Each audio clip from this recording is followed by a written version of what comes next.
ಮಾನ್ಯ ಶಾಸಕರು ಸದನದ ಗಮನವನ್ನ ಸೆಳೆದಿದ್ದಾರೆ. ವಿಶೇಷವಾಗಿ ಅವರಿಗೆ ಅಭಿನಂದನೆ ಸಲ್ಲಿಸ್ತೀನಿ. ಮಹಿಳೆಯರ ಬಗ್ಗೆ ಇರುವಂತಹ ಅವರ ಕಾಳಜಿ, ಅವರ ರಾಜಕೀಯ ಭವಿಷ್ಯ ಕೂಡ ಉತ್ತಮವಾಗುತ್ತೆ. ಯಾಕಂದ್ರೆ ಮಹಿಳೆಯರ ಮತ್ತು ಮಕ್ಕಳ ಬಗ್ಗೆ ಅವರು ಬಹಳ ಕಾಳಜಿ ತಗೊಳ್ತಾ ಇದ್ದಾರೆ. ಅವರಿಗೆ ಉಜ್ವಲ ಭವಿಷ್ಯ ಇದೆ ಅಂತ ನಾನಂತೂ ಅನ್ಕೊಳ್ತಾ ಇದ್ದೀನಿ.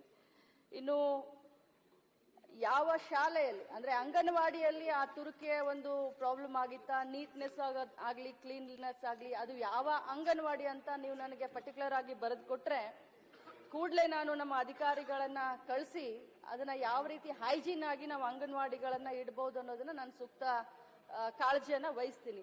ಜೊತೆಯಲ್ಲಿ ಬಾಲ್ಯ ವಿವಾಹದ ಬಗ್ಗೆ ತಮ್ಮ ಕ್ಷೇತ್ರದಲ್ಲಿ ಮತ್ತು ತಮ್ಮ ಜಿಲ್ಲೆಯಲ್ಲಿ ಬಹಳಷ್ಟು ನಡೀತಾ ಇದೆ. ಇಲಾಖೆಯ ಗಮನಕ್ಕೆ ಬಂದಿಲ್ಲ ಮತ್ತು ಬಹಳಷ್ಟು ಇನ್ಫ್ಲೂಯೆನ್ಸ್ ಆಗಿ ಈ ಕೇಸ್ಗಳನ್ನ ಮುಚ್ಚುವಂತ ಪ್ರಯತ್ನ ನಡೀತಾ ಇದೆ ಅಂತ ಮಾನ್ಯ ಶಾಸಕರು ಸದನದ ಗಮನಕ್ಕೆ ನನ್ನ ಗಮನಕ್ಕೆ ತೆಗೆದುಕೊಂಡು ಬಂದಿದ್ದಾರೆ. ತಮಗೆ ನಾನು ಹೇಳಲಿಕ್ಕೆ ಬಯಸ್ತೇನೆ, ಮುಂಚೆ ಏನು 10 ವರ್ಷದ ಹಿಂದೆ ಇದ್ದಂತ ಒಂದು ಸರ್ಕಮ್ಟೆನ್ಸ್ ಆಗ್ಲಿ, ಕಾನೂನಾಗ್ಲಿ ಆ ರೀತಿ ಇಲ್ಲ. ಈಗ ತುಂಬಾ ಸ್ಟ್ರಿಕ್ಟ್ ಆಗಿ ಈ ಬಾಲ್ಯ ವಿವಾಹ ಪದ್ಧತಿಯನ್ನ ಬೇರು ಸಮೇತ ಸಮಾಜದಿಂದ ಕಿತ್ತೋಗಿಲಿಕ್ಕೆ ಇಲಾಖೆ ಸನ್ನದ್ಧವಾಗಿದೆ.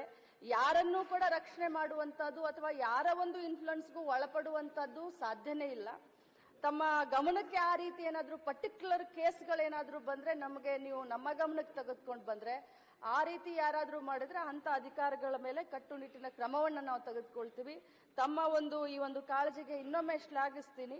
ಇನ್ನೂ ಏನಾದ್ರೂ ತಮ್ಮ ಕ್ಷೇತ್ರದಲ್ಲಿ ಆಗುವಂತ ಕೆಲಸಗಳಿದ್ರೆ ನನ್ನ ಹತ್ರ ಬಂದು ಮಾತನಾಡಿ, ಖಂಡಿತವಾಗ್ಲೂ ನಾನು ಮಾಡ್ತೀನಿ. ಓಕೆ, ಧನ್ಯವಾದಗಳು.